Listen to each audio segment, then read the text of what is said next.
In 5 years, I should already be out of college or in my senior year. And so I see myself, graduating obviously, and hopefully having a couple internships and jobs, and hopefully on my way to medical school. I really want to be a neurologist because I'm really interested in the brain.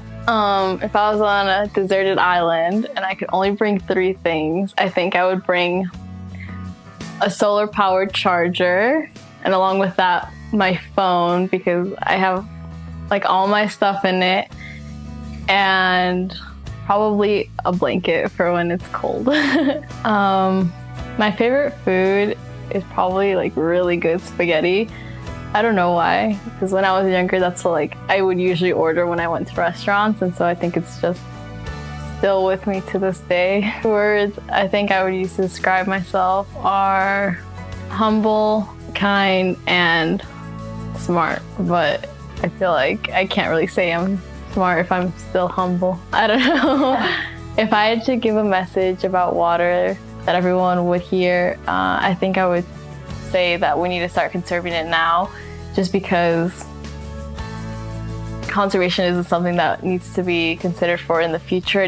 Action needs to be taken now in order for it to be continued on into the future. It's not something we can just say, oh, maybe tomorrow I'll start, or next week or next month, or when it's really necessary, because it is necessary right now, even though it may not seem like it.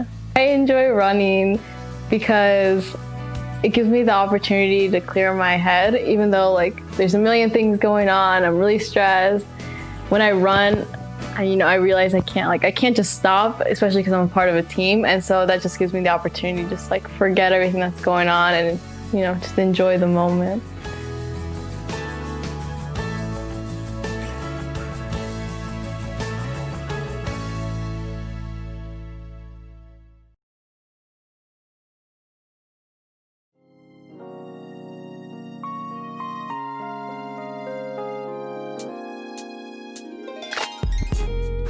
Well, like most other 16-year-olds, I see myself in college getting my degree and hopefully playing music and just doing things that I enjoy doing.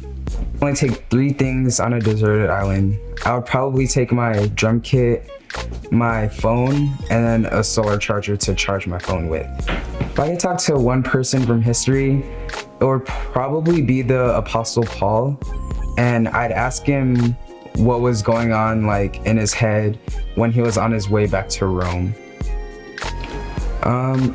What I think a lot of people should realize is that water conservation starts with everyday people in their homes, and that good habits and the effort on the part of everyday people is how we begin to start saving water in the state.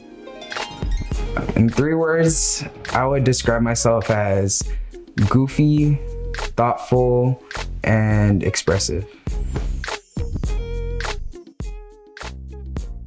I started playing 3 years ago, and ever since then, I just completely fell in love with it.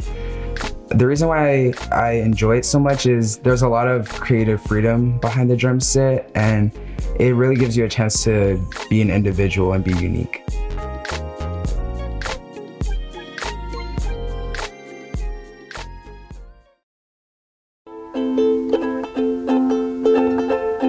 Yeah, finishing my last year in college, because next year will be high school, it'll be senior year, and then I got 4 years of undergrad.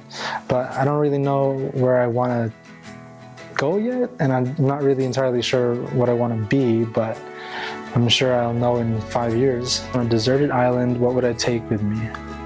I'd take probably a multi-tool, or a knife for defense and stuff, for building whatever I need to.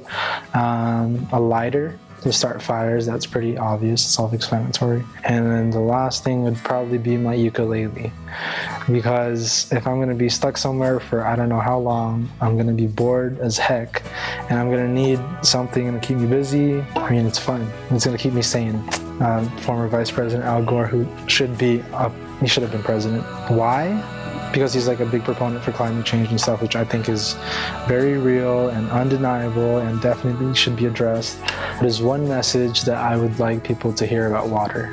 I guess in the simplest way I can say it, it'd be to not take it for granted. Water is like, it's available to us right now, and it's not too hard for us to access it, but that's not always going to be the case. But for the longest time, for years, we were in a drought and our water situation wasn't looking too well, and we'll never know, how it could be in the future. Well, I'm always tired. I don't really get a lot of sleep, but I guess that's partially my fault. But then there's always like a lot of schoolwork and extracurriculars and stuff, and I have clubs to do. Music lover, that's 2 words. And old school, that's also 2 words, but I think old school is definitely a good description of me, because the types of music I listen to, it really shows. I listen to a lot of stuff that kids my age probably wouldn't be listening to anymore, and I guess that's like a defining thing for me, because I've always been exposed to older music. When I was younger, my parents, that's pretty much all they'd play around the house. Now I'm all about oldies.